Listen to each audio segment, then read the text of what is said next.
بسم اللہ الرحمن الرحیم۔ ایک عورت بھاگتی ہوئی شہر کے قاضی کے پاس آئی اور کہنے لگی کہ میرے شوہر کو کسی نے مار دیا ہے۔ قاضی نے دیکھا کہ اس عورت کی سانس پھولی ہوئی تھی اور وہ پسینے سے شرابور تھی۔ پھر قاضی نے عورت سے پوچھا کہ قتل کے وقت گھر پر کون کون موجود تھا۔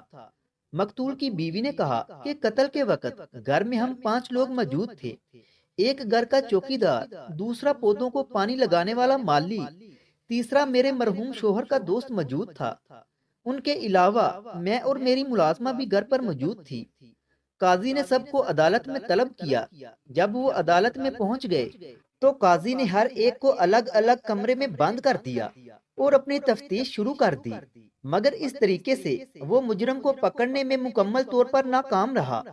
اس کے بعد قاضی نے 5 بکریاں منگوائیں جن کا رنگ اور وزن ایک ہی جیسا تھا۔ پھر قاضی نے ہر ایک ممبر کو ایک ایک بکری دیتے ہوئے کہا کہ 1 مہینے بعد اسی بکری کے ساتھ واپس آنا۔ جس کی بکری سب سے زیادہ کمزور ہوگی وہی اصل قاتل تصور کیا جائے گا۔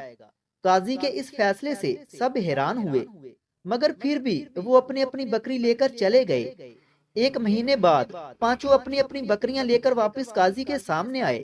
قاضی نے سب بکریوں کو بڑے غور سے دیکھا اور پھر جب وزن کیا تو مقتول کے دوست کی بکری باقی سب بکریوں سے وزن میں زیادہ اور صحت مند تھی۔ قاضی نے مقتول کے دوست کی طرف اشارہ کرتے ہوئے کہا کہ یہی مجرم ہے۔ قاضی کے غلام نے کہا کہ آپ نے تو کہا تھا کہ 1 مہینے بعد جس کی بکری سب سے زیادہ کمزور ہوگی قاتل تو وہ تصور کیا جائے گا۔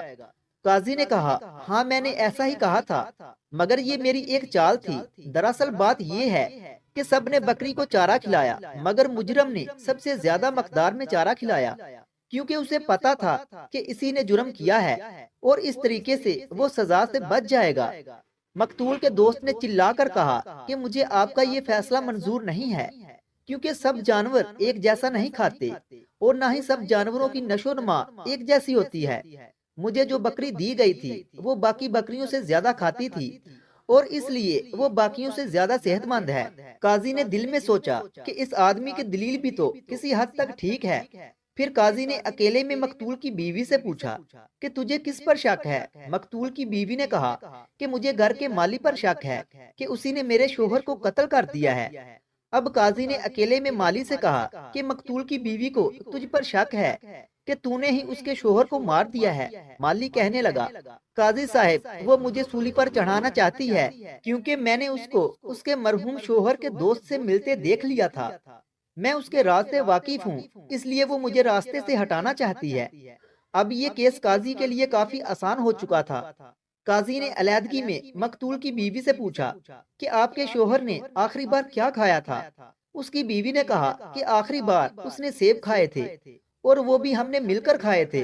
پھر قاضی نے گھر کی ملازمہ سے علیحدگی میں پوچھا تو اس نے بھی اس بات کی تصدیق کر دی کہ صاحب نے آخری بار سیب ہی کھائے تھے۔ میں باغ سے سیب لے کر آئی تھی اور ان دونوں نے مل کر کھائے تھے۔ ملازمہ نے یہ بھی بتایا کہ صاحب کو پہلے ہی اس بات کا شک تھا کہ اس کی بیوی اسے جان سے مارنا چاہتی ہے، اس لیے صاحب کا کھانا میں ہی تیار کرتی تھی۔ اس دن جب بیگم صاحبہ سیب کاٹ کر لائی تو صاحب نے وہ سیب نہیں کھایا اور کہا ایک تازہ سیب میرے سامنے کاٹو۔ پھر بیگم صاحبہ باورچی خانے سے چھری لینے گئی لیکن وہ وہاں سے ہی سیب کے 2 ٹکڑے کر کے لے آئی۔ اس نے آدھا سیب صاحب کو دیا اور آدھا خود کھا لیا، مگر حیرت کی بات یہ ہے کہ صاحب ادھر ہی تڑپنے لگے مگر بیگم صاحبہ کو کچھ نہیں ہوا۔ ملازمہ کی بات سن کر قاضی سب سمجھ چکا تھا۔ قاضی نے فیصلہ سنا دیا کہ مقتول کی بیوی ہی اصل قاتل ہے۔ قاضی نے وہ چھری منگوائی جس سے سیب کاٹا گیا تھا تو اس کا ایک حصہ زہر آلود تھا۔ جب اس کے شوہر نے کہا تھا کہ میرے سامنے تازہ سیب کاٹو تو اس کی بیوی کچن میں چھری لینے گئی اور ادھر ہی سے اس نے چھری کی ایک سائیڈ پر زہر لگا لی۔ جب سیب کاٹا تو شوہر کو وہ حصہ دیا جو زہر آلود ہو چکا تھا اور خود سیب کا دوسرا حصہ کھا لیا۔ اگر ویڈیو اچھی لگی تو اسے لائک کریں اور مزید ایسے ہی ویڈیوز دیکھنے کے لیے ہمارے چینل علم روم کو سبسکرائب کریں۔ ملتے ہیں اگلی ویڈیو میں، تب تک کے لیے اللہ حافظ۔